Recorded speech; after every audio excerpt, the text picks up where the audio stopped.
In the heart of Johannesburg CBD, danger does not always announce itself.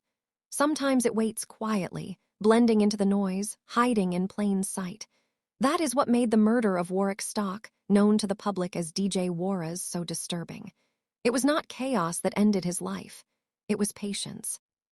Outside the building where he had spent hours working, the city carried on as usual. Cars moved slowly through traffic.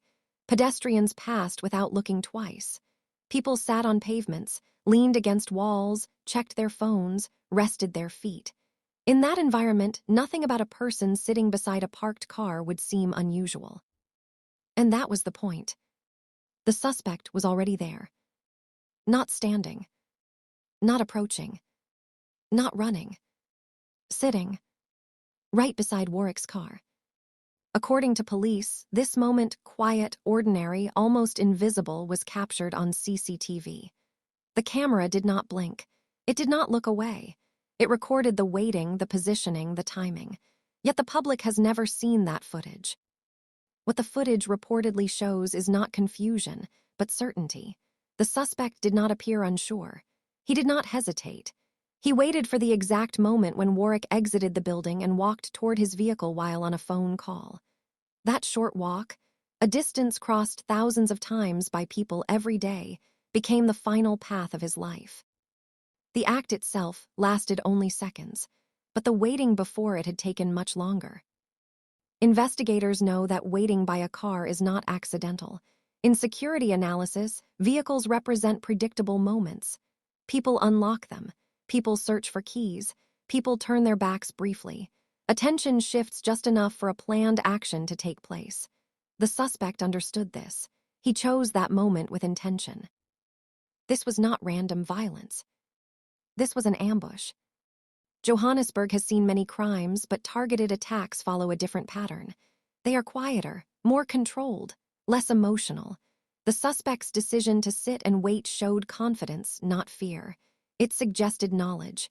Knowledge of where Warrick parked. Knowledge of when he would leave. Knowledge that he would be alone in that moment. And yet, despite all this, no one has been arrested. That reality has become the heaviest part of the story. The existence of CCTV footage usually brings comfort.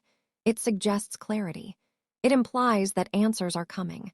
But in this case, the footage has done the opposite. It has become a symbol of silence.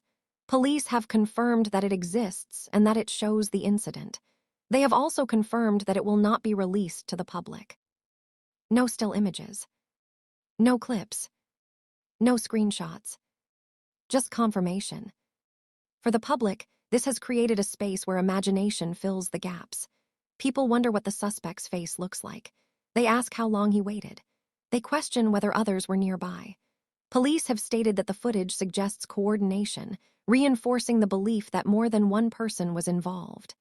Still, without arrests, those details remain locked inside an investigation that feels distant and slow. The suspect, described as having dreadlocks, remains at large. No name. No arrest. No court appearance. For Warrick's family, this means grief without resolution. Every day passes without accountability. Every headline repeats the same sentence: investigations are ongoing. In the background of public debate and speculation, a family carries a private loss that does not pause while systems move carefully. Warrick was not unprepared for danger. He was armed. He understood the risks of the environment he worked in. But preparedness means little when timing is taken away. When the attack comes from a place of stillness instead of motion, reaction time disappears.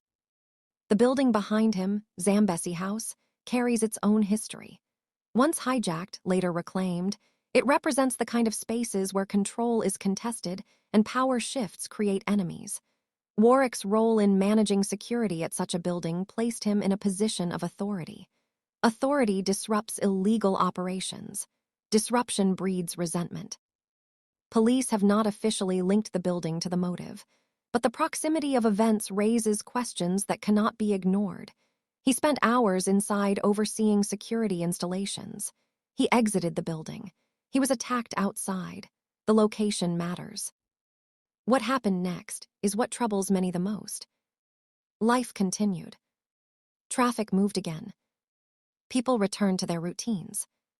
The city swallowed another tragedy. Somewhere in the system, the footage is reviewed again and again. Investigators slow it down, pause it, zoom in, watch movements frame by frame. Somewhere else, the suspect lives freely, moving through the same city, untouched by handcuffs or courtrooms. This gap between evidence and arrest creates fear. Among security professionals in the CBD, routines quietly change. Parking locations shift. Exit times vary. Visibility is reduced. The murder sends a message without words that even in daylight, even on camera, safety is not guaranteed. The refusal to release the footage has become almost as significant as the footage itself.